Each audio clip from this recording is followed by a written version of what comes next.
Hello, I'm Ollie and this is Criminally, where I talk about crime, pulp, horror, that kind of thing. Today I've got a historical mystery for you, The Auschwitz Detective by Jonathan Dunsky.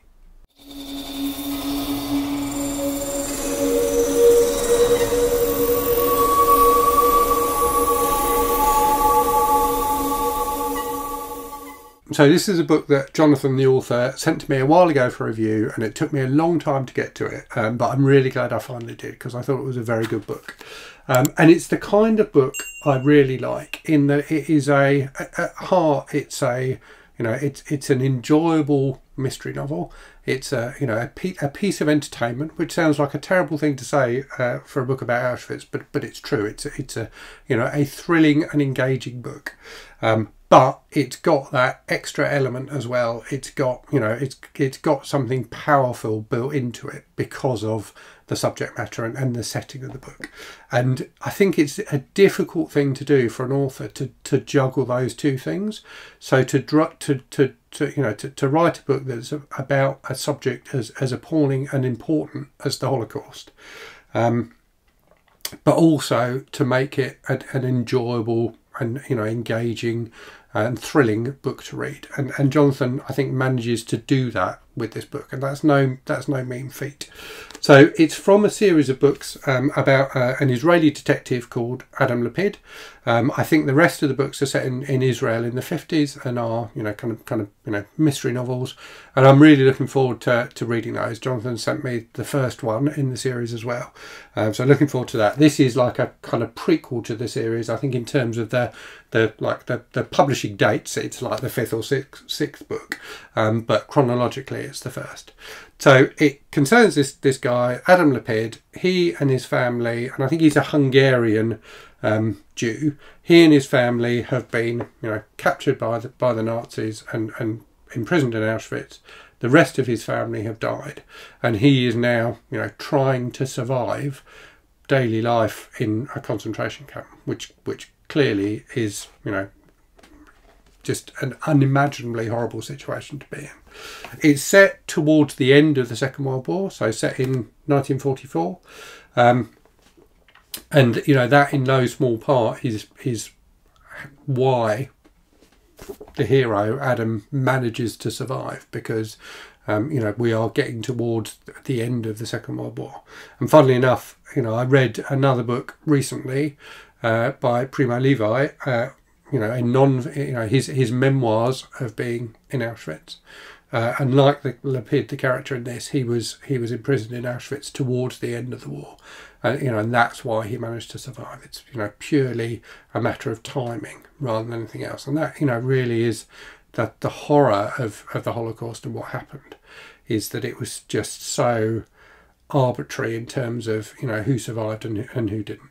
And what Jonathan Dunsky manages to do in a relatively small number of pages — this book is less than 300 pages, as well as including a fully fledged plot, is really build up a good sense of what daily life was like for the inmates of Auschwitz. So that the kind of daily routine of being used as slave labour, with the ever-present threat of death hanging over you, and the fact that in the vast majority of cases, loved ones, will have been killed by the Nazis.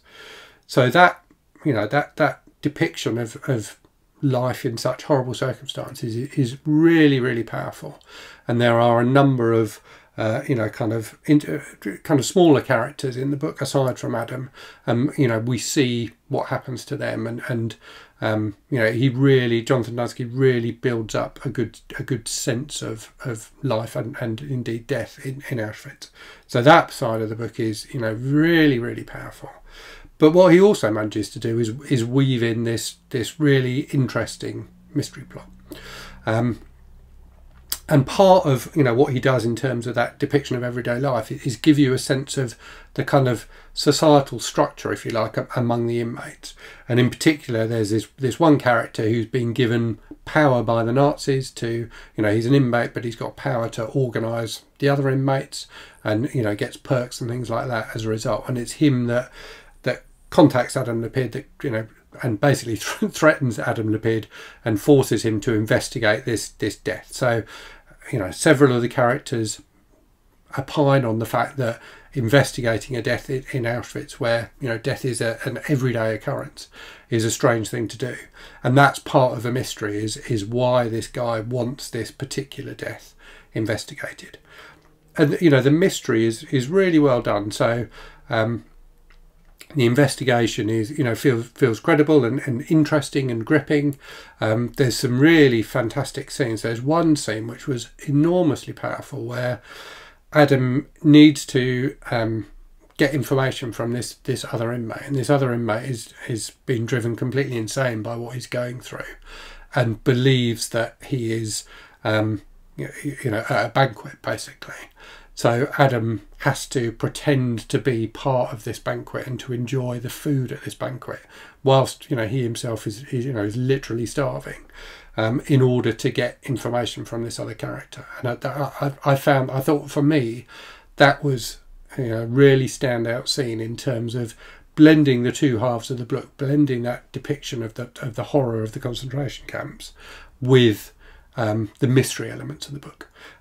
So really, really well done. And there's lots of bits in this book that I like that manage to entwine those two things in a way that makes the book gripping and engaging, whilst also a reminder of the horrors of the Second World War.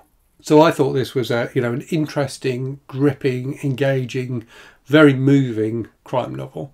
It's definitely disturbing at times, as you'd expect, given the horrors that it's describing. But it's also a very engaging mystery, so definitely one I would recommend. So I hope you found that interesting. Let me know if you've read any of the other Adam Lipid books and what you thought of them. And as always, thanks very much for watching. Hope you're safe and well out there. Hope you're really good stuff, and I'll speak to you again very soon. Cheerio.